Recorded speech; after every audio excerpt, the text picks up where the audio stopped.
Tasya Jnananjanachalakaya Chakshurun Militam Jena Tasmai Sri Gurave Namaha Sri Chaitanya Manobhishtam Sthapitam Yena Bhutale Swayam Rupa Kadam Mayam Dadati Swapadantikam Vandeham Sri Guru Sri Jutha Padakamalam Sri Gurun Vaishnavamscha Sri Rupam Sagrajatam Sahakana Raghunathan Vitam Tam Sajivam Sadvaitam Savadutam Parijana Sahitam Krishna Chaitanya Devam Sri Radha Krishna Padan Sahakana Lalita Sri Vishakan Bitamscha He Krishna Karuna Sindhu Dina Bandhu Jagatpate Gopika Kanta Radha Kanta Namostate Tapta Kanchana Gaurangi Radhe Vrindavaneshwari Vrishabhanu Sute Devi Pranamami Hari Priye Vancha Kalpatarubhyascha Kripa Sindhubhya Evacha Patithanam Bhavanibhyo Vaishnavebhyo Namo Namaha Sri Krishna Chaitanya Prabhu Nityananda Sri Advaita Gadadhar Shivasadi Gaura Bhakta Brinda Hare Krishna Krishna Krishna Hare Hare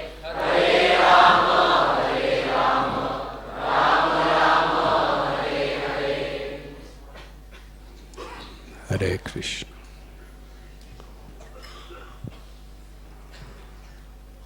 I sincerely welcome everyone to Sri Radha Gopinath Temple Sunday Festival. Thank you for being with us.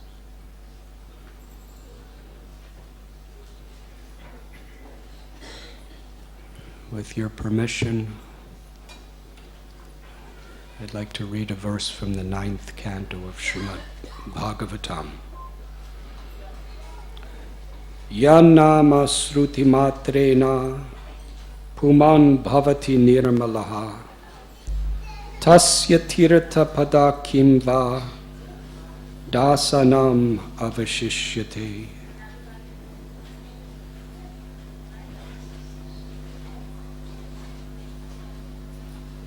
What is impossible for the servants of the Lord? By the very hearing of His holy name, one is purified.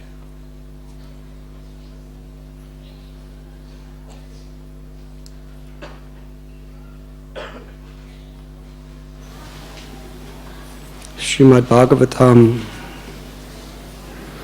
again and again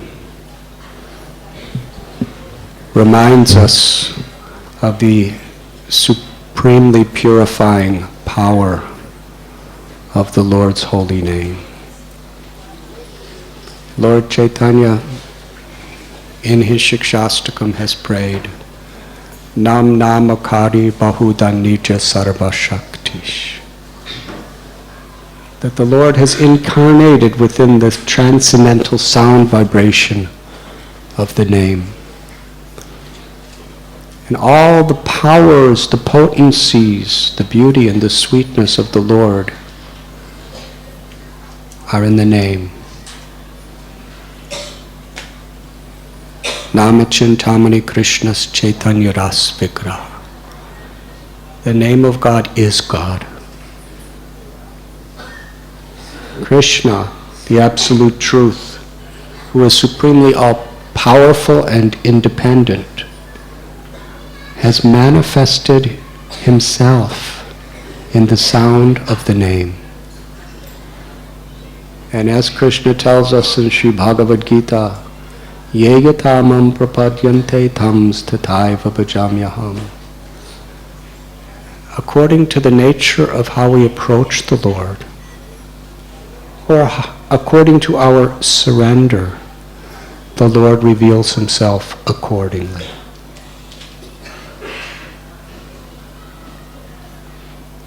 When a devotee, with humility, sincerity, in a spirit of selfless service, chants the holy name, the Lord who is all pure, Om Apavitra Apavitro Va, very quickly cleanses the heart of the devotee and reveals himself within the name. This particular verse is being spoken about a great king named Ambarish, who took shelter of the Lord in the Lord's name, and therefore nothing was impossible for him. Briefly, we will discuss this story. The same story that Shukadev Goswami has spoken to Parikshit Maharaj in the pages of the Bhagavad Purana. Ambarish was a married man. He had children. He was the king of all the 7 islands of the world. He had such power, such wealth, such influence, and he was respected more than anyone else in the world. But he considered his wealth, his influence, as insignificant. He had no attachment whatsoever for it. Because Ambarish Maharaj knew that material things are the sources of misery. Dukkhalayam ashashrutam, because they're temporary, they will perish. And whoever we are in this world, whether we're just sweeping the street and we have a little hut and a lota, or whether we're kings who have proprietorship of the world, it really doesn't make that much difference, because no one can hold on to what they have in this world. Time takes away everything. And also things cannot bring fulfillment to the heart, however much we have.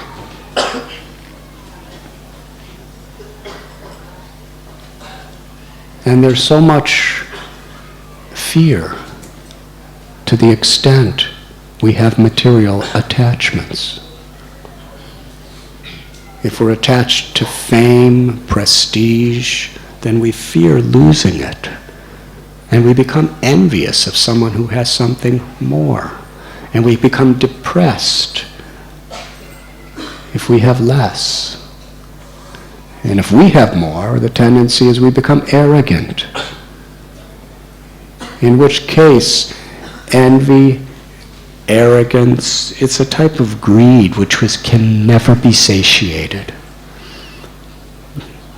And whether it's nature or people or just our own vulnerabilities of our body and mind, there's always fear because we can lose it. Somebody else can take it. So the predominant quality of material existence is fear. People work hard because they're afraid of not having enough. They're afraid of losing what they have. Wars are based on fear. But a devotee is fearless. How is Ambarish Maharaj fearless? because he didn't take any of the temporary things in this world too seriously. But it's interesting to analyze his character. You would think a person who didn't take any of the wealth or riches or power or fame in this world seriously would just leave it behind and give it up. But he was the king. And he had more than anybody of all the things he didn't take seriously. But he never considered anything to be his own. He considered Sarvaloka Maheshwaram. Everything is the property of Krishna, God. And therefore he used everything in the service of Krishna. And he didn't see his subjects in the kingdom to be his subjects. He considered them to be Krishna's children. Aham bija pratapita. And he considered himself to be the caretaker of Krishna's property and Krishna's children. Therefore, with deep love, respect, and compassion, he served every single citizen, human and animal and plant. He served everyone with honor on behalf of God. Therefore, he utilized everything in an incredible way. And therefore, despite having so much, he was never entangled. Savaimana Krishna Padaravindayo. Very famous verse. How was Ambarish Maharaj living? Everything he had was immersed in remembering Krishna with love. With his tongue, he would speak the glories of the Lord. With his ears, he would hear the glories of the Lord. With his eyes, he would see the beautiful form of the Lord in the temple. He would see the temples. He would see holy places. With his hands, he would clean the temple. He would touch the devotees of the Lord to serve them. With his legs, he would go to holy places of pilgrimage, and he would utilize his legs to go from here and there in the service of the Lord. With his head, he would bow down to the Lord. And with all of his desires, his wealth, his power, his everything, his mind was immersed in remembering Krishna in a spirit of service. According to the Bhakti tradition, this is the perfection of meditation. To meditate on God is very, very sacred, purifying. But the highest meditation on God, samsadhir haritoshanam, is to meditate on Krishna to please Krishna. Now that I have meditated and I'm remembering you, what am I going to do? I'm going to use my mind, my intelligence, and all of my physical abilities and everything I have to serve you and to please you. And therefore, Ambarish, Shukadev Goswami is praising him. Which is interesting because Shukadev Goswami was exactly the same as Ambarish and totally opposite as Ambarish. How were they opposite? Ambarish had a family and Shukadev Goswami was a brahmachari. Ambarish had beautiful palaces, beautiful clothes. He would make foods, incredible foods for the Lord and eat it with his family and distribute it. And Shukadev Goswami, he didn't have a house. He would just travel around. He would go to some cow shed to get a little milk, and he would not stay in any one place longer than it took to milk a cow. In fact, he was so totally detached, he didn't even bother to put on clothes. He wandered around naked. Not as some tradition, not as some tapasya. It's just that he was so absolutely, totally detached from the world, he just didn't think about his body or covering it. If we artificially imitate that without that realization, then we become bound by karmic reactions. So here's a king in a royal palace with a crown and the most elegant robes. And here is someone sleeping under a tree with no clothes at all. But they're exactly the same, in the sense that they were always remembering Krishna and utilizing every moment in a spirit of loving devotion to Krishna. So Shukadev Goswami is praising Ambarish Maharaj, how he used everything. And for the welfare of his whole kingdom. And also, out of his humility, thinking that he constantly needed to be purified, he would perform tapasya. And it describes his wife was equal to him in every way. She had the same consciousness. She shared the same spirit of pure, unalloyed, selfless devotion with him. So to sanctify his kingdom, the world, and help all of his citizens, as well as uplifting his own consciousness, he performed 1 year of the Ekadasi and Dwadasi fast. And at the end, he went to one of the 12 forests of Vrindavan, Madhuban. On the banks of the holy river Yamuna, he fasted for 3 nights, along with his wife. And when it was time to break that 1 year tapasya, by breaking the fast, by eating some food, at that moment, well, actually, what he did is, at the end of his 1 year fast, he invited people to come.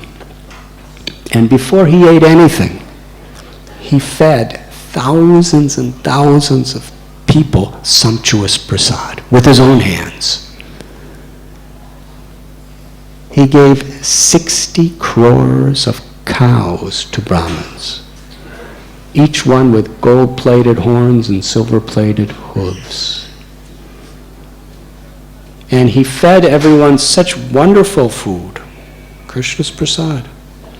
First, he worshipped the deity elegantly. He dressed the deity with fine clothes and ornaments. He offered them the bhoga. He performed the arti. And then he gave all the prasad, massive. And just at that point, after he satisfied absolutely everyone, when it was just the time to break his fast, one more person arrived without any announcement. One of the greatest yogis and mystics in the entire universe, Durvas Muni. And Ambarish Maharaj, he's the king. Usually in the world today, whether it's in the East or the West, if a sadhu wants to see a powerful political figure, usually the sadhu has to bow down kind of to you have to wait in line, and the political figure does you a great favor by seeing you. But that's not the type of political figure Ambarish was. As soon as Durvas Muni came, he considered, what a great, great benediction, what a blessing the Lord sent a sadhu for me to serve. He welcomed him, he bowed down to him, he offered him a very, very beautiful sitting place. And then Ambarish Maharaj said, please, I have a wonderful feast prepared to you, please eat. And Durvas Muni was very satisfied. But he said, I have to do my meditation in the river Yamuna. Let me take my bath. Then I will come back and I will accept whatever you offer. So Durvasa Muni went to Yamuna. He was submerged in it and began to meditate on Brahman, on the Supreme Lord. And as he was meditating, he lost track of time. Meanwhile, Ambarish understood, and this was taking place in a previous yuga, where technicalities were very seriously considered in the execution of our spiritual duties. And there was hardly a single muhurta left till the deadline for him to break his fast. If he didn't break his fast, then it would nullify a whole year of tapasya and all the benefits it would give to him and all of his citizens and the whole world. But if he did break the fast, he would have been violating the etiquette that you don't eat before your guest, especially this kind of guest.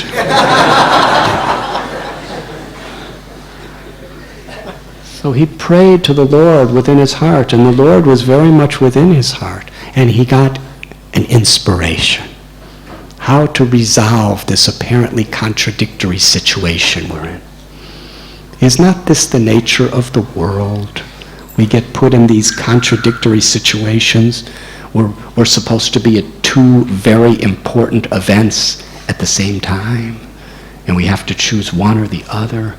And if we choose one, we will offend the other people, and if we choose the other, we'll offend these people. We want to please one person, but then you have no time for another person. This is our limitations in this world. And in order to deal with that, we need good intelligence. And that's our sadhana, connects us to the Lord. Sarvasichaham hridishami vishtomatasmita gyanam poshanam cha. We may not be able to please everyone, but if we have the intelligence to please Krishna in the situation, then our life is perfect. So Krishna, in the heart of Ambarish Maharaj, gave him an idea. But he didn't act independently. He approached very learned, pure-hearted Brahmins and told them, this is my idea. To drink a little bit of water is simultaneously to not eat and to eat. Drinking a little water will break my fast, but drinking the water does not consider eating before your guest. So they all said, yes, this is according to the scripture, and this is according to highest wisdom. Drink your water, O king. So he just drank a little tiny bit of water and then stood eager to serve Durvasa Muni. Durvasa Muni came out of Yamuna, came to the house, little place. But by his mystical powers, he understood that Ambarish drank water. He was extremely offended and erupted into a tantrum of anger.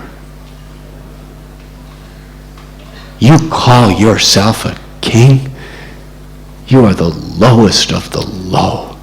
You are a cruel, hard-hearted rascal. You have no power to control your senses. You have no respect for the Brahminical order. You have no respect for anyone. You are simply selfish. You have eaten before you feed me, your guest. You deserve to be punished in a way that you will never, ever, ever forget. After blaspheming this person who just tried to do good for him. Isn't that the way the world is? Sometimes you really try to help someone, you try to be kind to someone, but maybe you make a little mistake, or maybe you don't make a mistake. They just interpret it in a different way, and they become your enemy and tried to destroy you. Durvasa Muni, besides saying the most horrible things against Durvasa, he grabbed a bunch of hair from his head and pulled it out. You have to be really angry to do something like that. Whoever you are. I guess that's why in the brahmachari ashram it's safe. No matter how angry you may get at another brahmachari, there's no hair to pull out. But this is real anger. And not only that, but Durvasa Muni didn't comb his hair, so it was all matted hair. For any of you who have ever had matted hair, to pull it out, it's really an ordeal. But he could not control his wrath. He pulled out a bunch of hair, and with a mantra, with his eyes red like coals and his eyebrows in all kinds of contorted figurations, he threw the hair on the ground and chanted a mantra. From that piece of hair was born a massive demon made out of fire. He was roaring. The universe was shaking. And this demon was howling with the same anger as Durvasa Muni. It is described that what Durvasa Muni had created was this fiery demon that had the power to burn the universe. And he looked with his fire eyes at Ambarish and growled and leapt at him to burn him to ashes. Oh, because he drank a little water.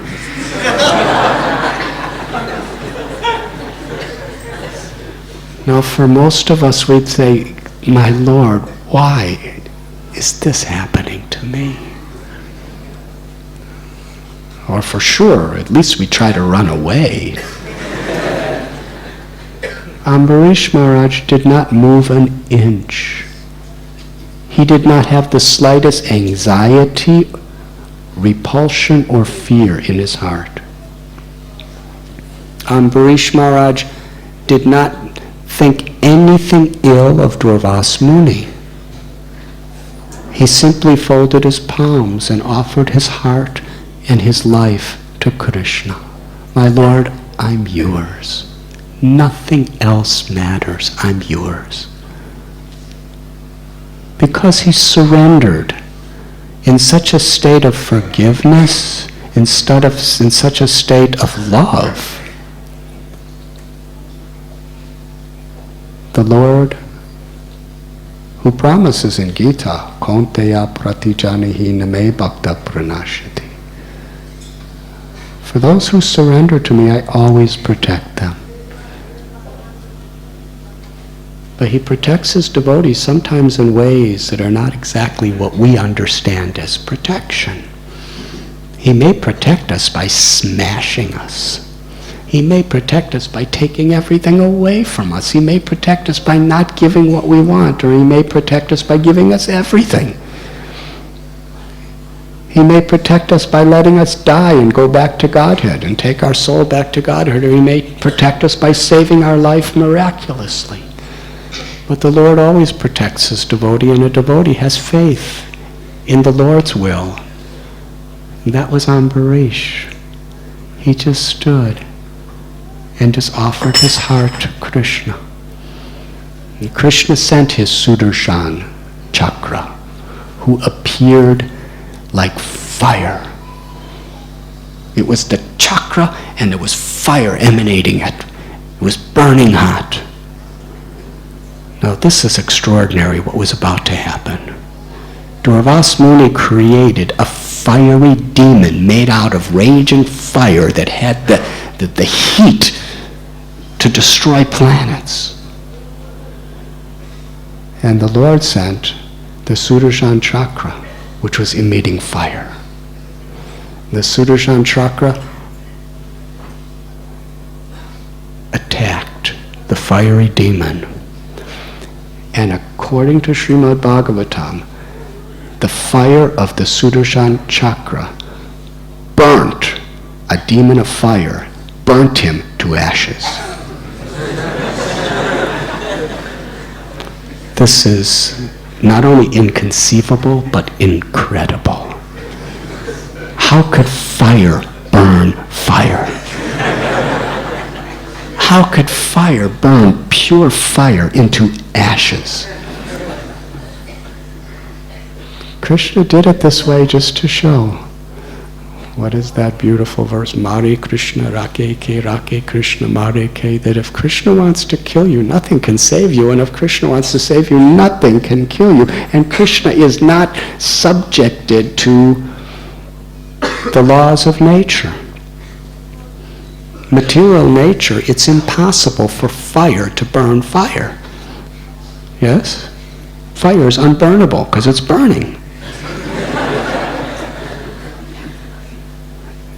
You put out fire with water, not with fire. Have you ever seen a fireman? There's a blazing building and they come with torches and start throwing the burning torches in the building to put out the fire. Or they come with those, those fire guns, torch throwers. And people say, "What are you doing?" "We're putting out the fire." Perpetuating the fire. They use water. But Sudarshan Chakra didn't use water. Just to show that Krishna can do anything. He has Achintya Shakti, inconceivable potencies. And these impossible, miraculous, inconceivable potencies are always there to protect his devotees. So after this fiery monster was burned to ashes, then Sudarshan attacked Durvasa Muni, who created this fiery monster. And Sudarshan was so red hot that it burned Ambarish Maharaj, Durvasa Muni, even from a distance. So when this fiery monster approached Ambarish, what did he do? He just stood in one place and offered his heart to Krishna. When the fire of Sudarshan approached Durvasa Muni, what did he do? He ran away. He really ran away. And he was a fast runner.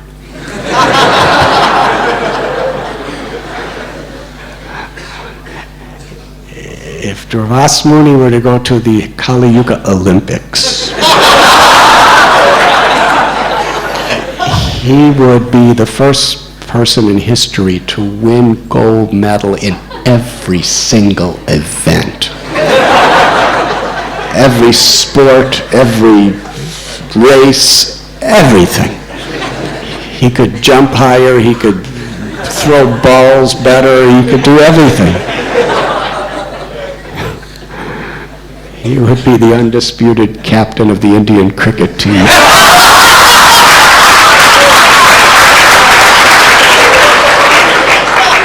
And with no need for help from any of his teammates, he would win the gold cup every year without exception.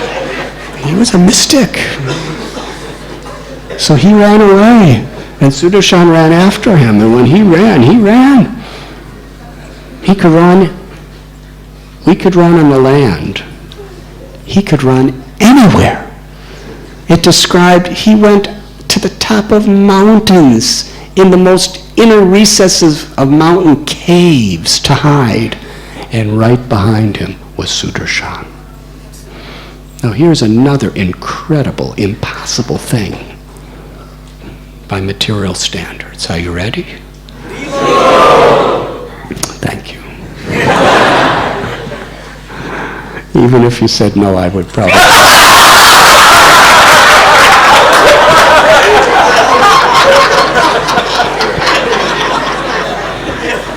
Just formalities,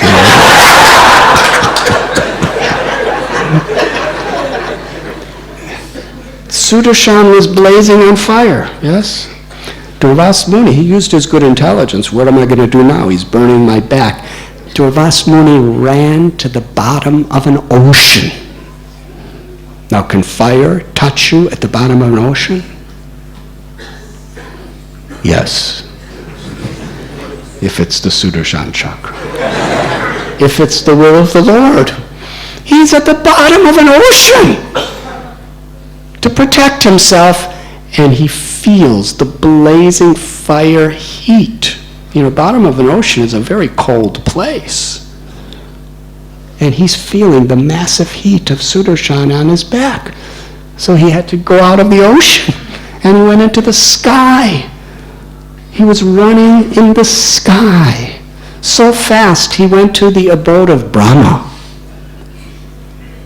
and fell at Brahma's feet and said, please save me. I offended Vishnu's devotee, and Vishnu is very angry with me. Please save me.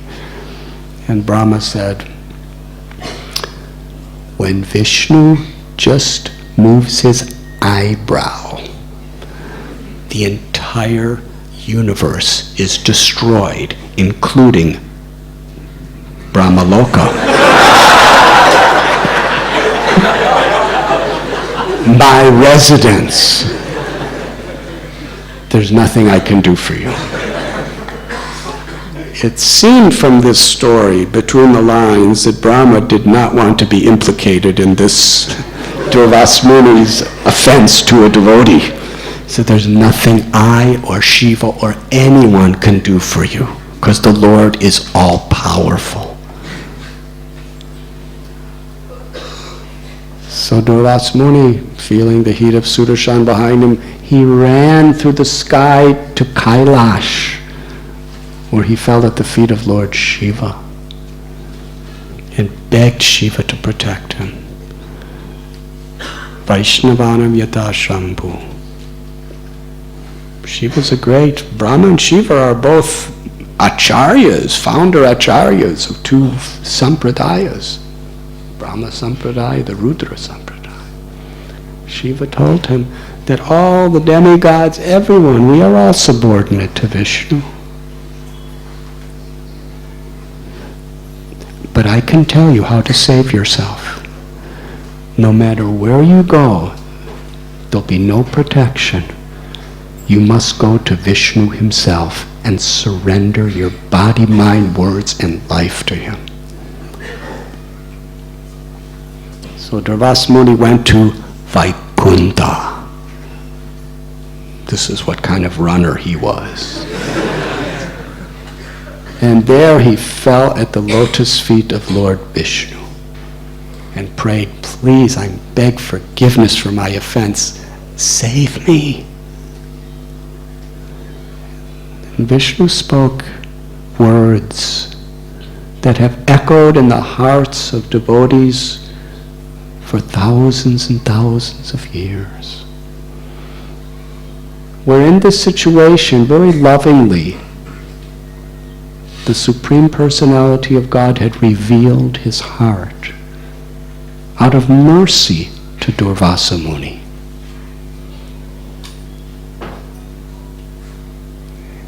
The Lord said, I, the Supreme Personality of Godhead, am completely controlled by the love of my devotees.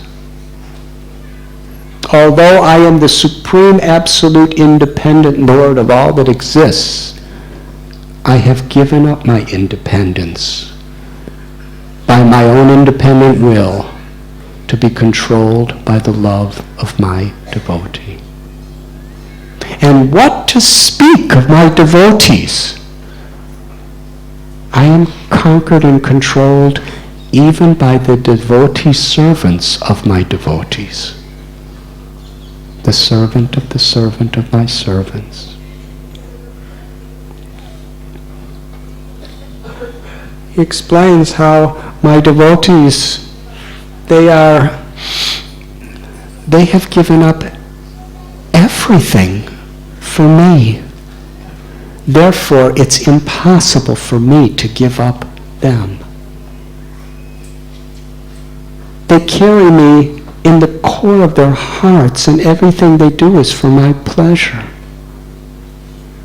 They are so satisfied with serving me that they do not want even liberation. Even the 4 types of liberation, of living in my abode, having my same kind of forms, having my same kind of qualities, being a personal associate, what to speak of mukti, or entering into the supreme Brahman, no more suffering. So my devotees don't care for any type of liberation because they're so satisfied just in making me happy by serving me. Just like a perfectly chaste wife brings her husband under control, similarly, my devotees, who are equal and compassionate to every living being, have brought me under their control. And here, our beloved Gurudev Srila Prabhupada explains this is the quality that the Lord loves so much about a devotee. Pandita Samadarshana, is they see every living being with equal vision. When we realize our love for God within our heart, we see that the Lord is within the heart of everyone. We see that every living being is a part of God, is a child of God, is a beloved of God. And therefore, to honor all respect and to be in a spirit of the Lord's compassion toward other living beings, that spirit is so dear to Krishna that he is controlled. The spirit of compassion. Sadhavo hridayam mayam. The Lord said that I am always in the core of the heart of my devotee. They're always meditating, always praying to me with love. And therefore, the devotee is always in the core of my heart. And because a devotee is willing to do anything for me, I am willing to do anything for my devotee. And because a devotee cannot live without me, I cannot live without my devotee. Even my spiritual world with all of my own transcendental bliss, Satchidananda, and all of my opulences, I cannot enjoy any of it without the loving association of my devotees. Durvasa Muni, because of your self-envy, you have mistreated and offended Ambarish, who is my dearmost devotee. Interesting how the Lord explains it as self-envy. From a material perspective, Durvasa Muni was very selfish. He was thinking, because Ambarish minimized me, I must destroy him. He was envious toward Durvasa. But the Lord explains, if you are envious of someone in this world, ultimately you're envious of your own self. That envy is going to destroy you.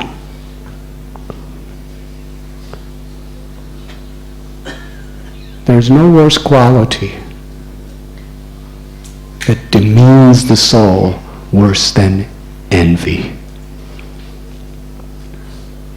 And envy toward when we envy a devotee, the Lord is explaining here to Durvasa, because you envy and you try to cause harm, that means you envy me and try to cause harm to me. Because I am in the core of the heart of my devotee. And the devotee is in the core of my heart. So if you envy and offend my devotee, if you are envying and trying to cause harm to the very core of my heart, which is taken much more seriously than the body. Yes? On this human level, if someone hits your arm, that's an offense. But if someone shoots an arrow in the core of your heart, that's a much more serious offense, is it not? So if we offend the Supreme Personality of Godhead, then we're attacking his body. But if we offend his devotee, we're attacking the core of his heart.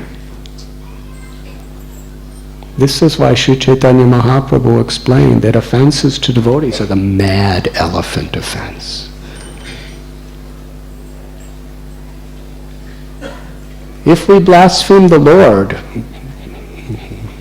we're going to have to pay. But that's just a bodily offense to the Lord. But if we are envious toward a devotee who's seating in the core of the Lord's heart, the Lord is, that's envy toward the heart of the Lord. Therefore, he said, I have no power to protect you, because I'm under the control of my devotee, and you've offended him. Your only salvation is if you go and surrender at the feet of Ambarish Maharaj.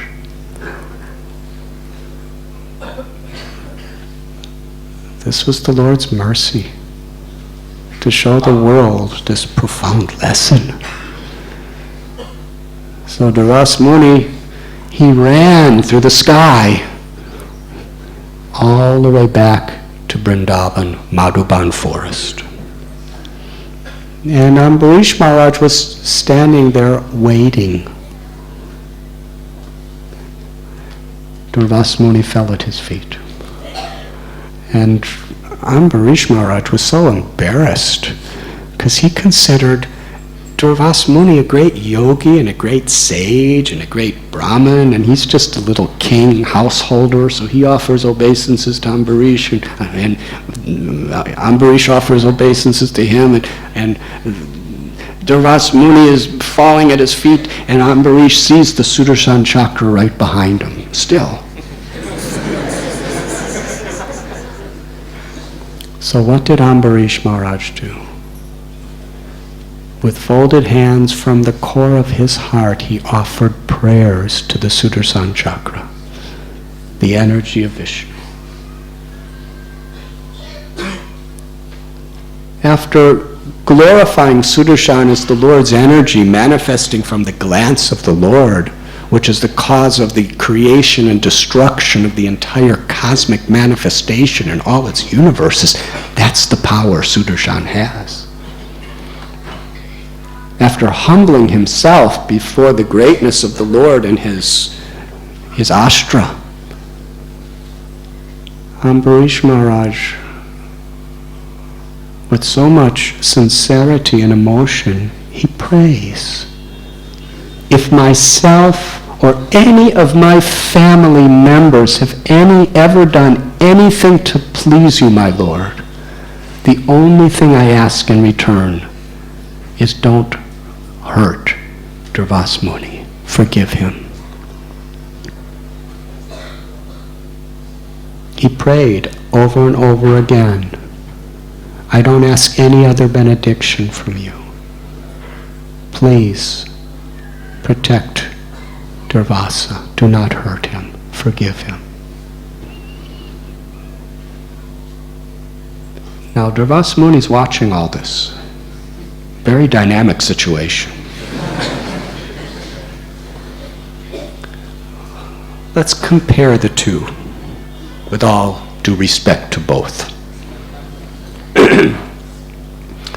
Ambarish wanted to feed a beautiful feast to Durvasa Muni. He gave him a beautiful seat, he bowed down to him, but just to break a fast, with the permission of Brahmins, he drank a little water, and Durvasa was so angry he wanted to kill him. And he tried, he did everything within his power. And here's Ambarish, Durvasa Muni tried to kill him in the most horrible way, burning him to death for doing nothing wrong. And Ambarish is begging and praying and willing to sacrifice all the spiritual credits he's ever had to protect and forgive Durvasa. This was really a very powerful Srimad Bhagavatam class for Durvasa Muni, with a very burning realization. And he was in rapt attention too. And Sudarshan Chakra disappeared. At that point, Durvasa Muni is offering this verse that we read today to Ambarish Maharaj.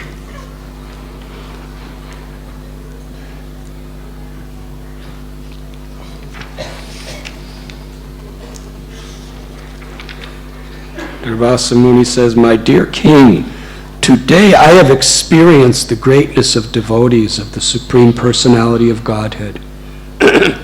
For although I have committed an offense, you prayed for my good fortune. For those who have achieved the Supreme Personality of Godhead, the Master of the pure devotees, what is impossible to do, and what is impossible to give up? What is impossible for the servants of the Lord? By the very hearing of his holy names, one is purified."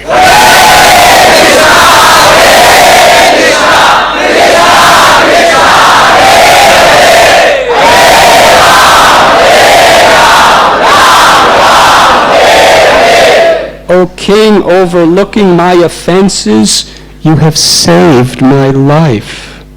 Thus I am very much obliged to you because you are so merciful. Please listen carefully. Durvasa Muni is one of the most powerful mystic yogis who has all supernatural powers. And here he is so obliged to Ambarish Maharaj, who's just living like a simple householder as a king. Durvasa Muni wants to repay, to show his gratitude to Ambarish for his incredible character of forgiveness. And he asks Ambarish, "I want to give you any benediction you desire, anything." He has Prapti Siddhi. He could create anything and everything just by chanting a mantra. He could give him health. He could give him long life, anything. I'll give you any benediction you want. Ask. Ambarish asked for one benediction. He said, "You've been traveling around for 1 year, and I haven't fed you yet. You must be very hungry. The only benediction I ask of you is sit down and let me serve you a sumptuous feast and enjoy it."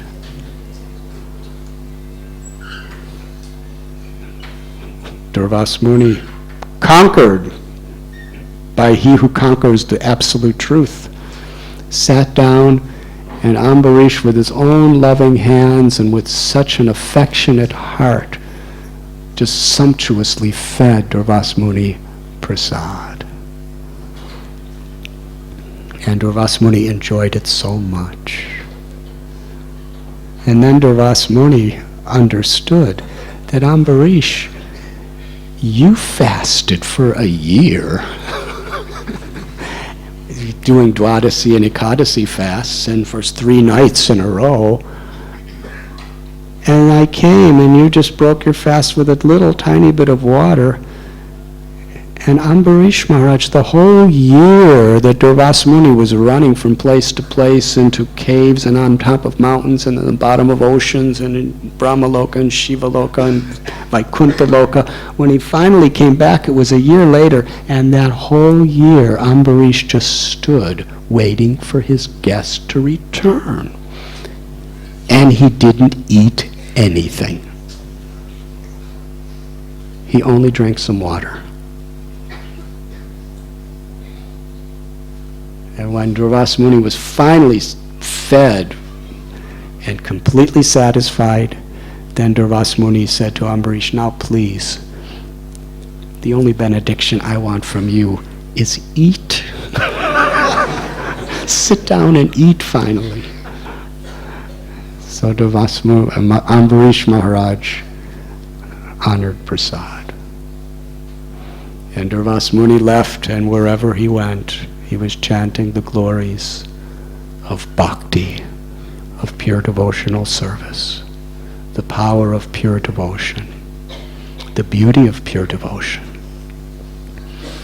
And from these stories we understand the characteristics that we must strive to cultivate if we actually want to please the Lord. The Lord teaches the world through the devotees. Krishna explains in Bhagavad Gita how to please him. Yat karoshi yarashnasi yat johoshi dadasi yat tapasyasi kunti yat tat kurushamadarapanam. All that you do, all that you offer and give away, all that you, charities or austerities you perform, should be done as an offering to me. Patram pushpam palam toyam. Even a fruit or a leaf or a flower or some water, if it's offered with devotion, bhakti, I will be satisfied. Sarva dharman purityaja mam ekam sharanam vraja. Aham tvam sarva papebhyo mokshayi samimasuja. Abandon all varieties of dharma and just surrender to me, sharanagati. And I shall deliver you from all sinful reactions. What's so interesting? The Lord says it, but Srimad Bhagavatam, the Lord reveals through the lives of saints like Ambarish what surrender actually means.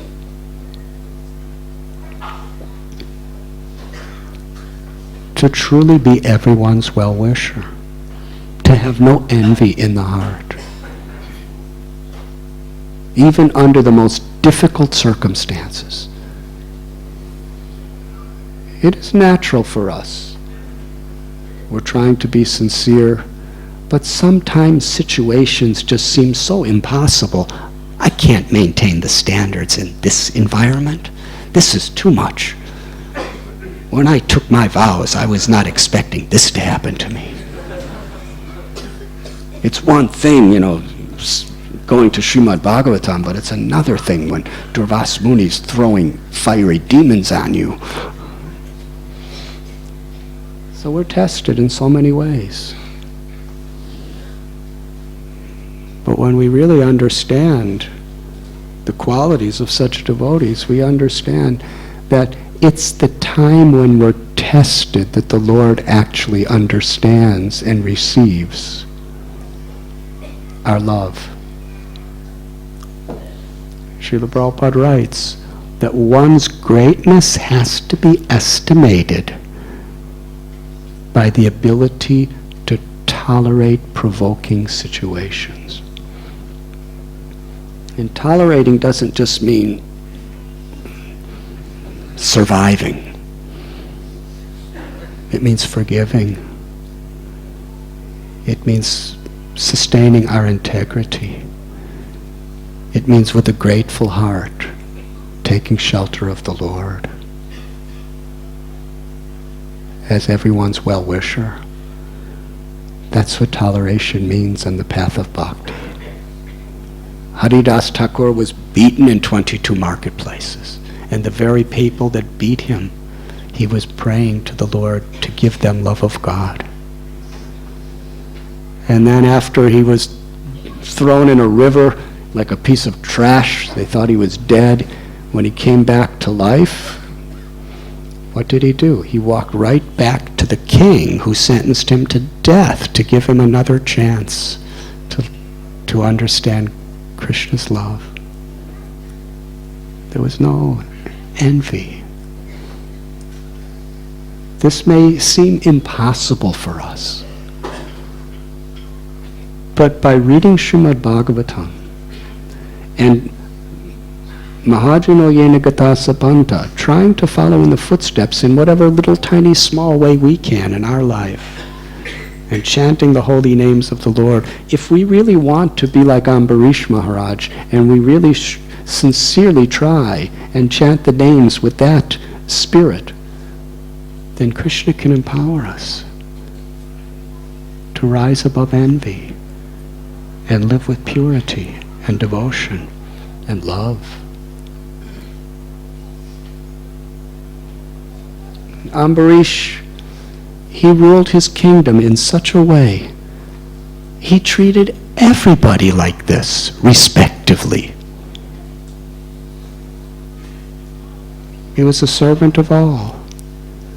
And therefore the kingdom was so happy. Yad yad acharati sthasthat evetarojana. Krishna tells in Gita, what leaders do, the common people follow. The standards they set is what the world will pursue. If leaders are greedy for power, the general people will accept that as the standard. If leaders are loving and compassionate, that will be the standard. And everyone is meant to be a leader in their own field. Whether it's a political leader, a teacher is a leader, a parent is a leader, a friend could be a leader, a guru is a leader.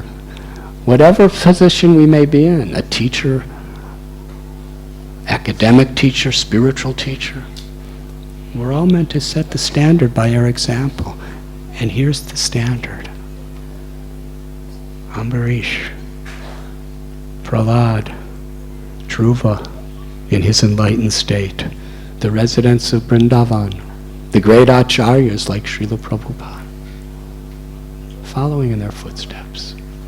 That's real wealth.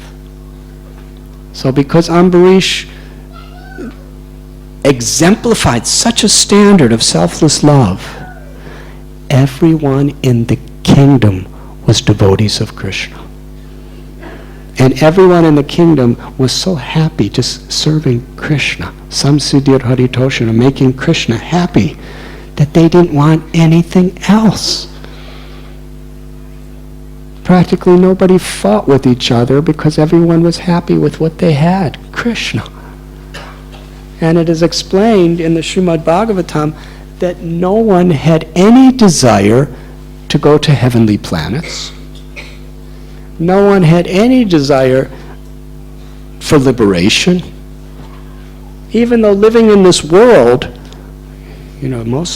usually we hear from religious people that the goal of life is to get out of this miserable world. Abrahma bhavana loka punaravartanorjana mamupe chitukonteya punarajanmana vidyate. From the highest planet in this material existence down to the lowest, there are places of misery where birth and death take place. But then Krishna says, but one who attains my abode is happy and never takes birth again. In Srila Prabhupada and Srimad Bhagavatam, in this story, we learn that when devotees together are in this mood, then even in this world we attain the abode of the Lord. Because the abode of the Lord is within our heart. Incredible. The whole kingdom of the whole world, nobody did any rituals to attain Swargaloka. Nobody did any rituals to attain mukti. Why? Because they were totally satisfied just being with their king, Ambarish Maharaj, serving God, Krishna, serving each other, and chanting the holy name.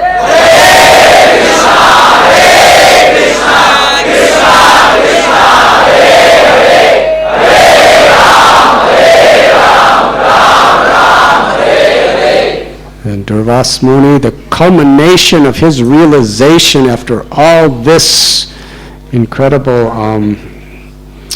purification, was that simply by chanting the Lord's names, one is purified. And therefore, nothing is impossible when the Lord protects his devotee. For this priceless, matchless gift, we offer our gratitude to Srila Prabhupada. Thank you very much.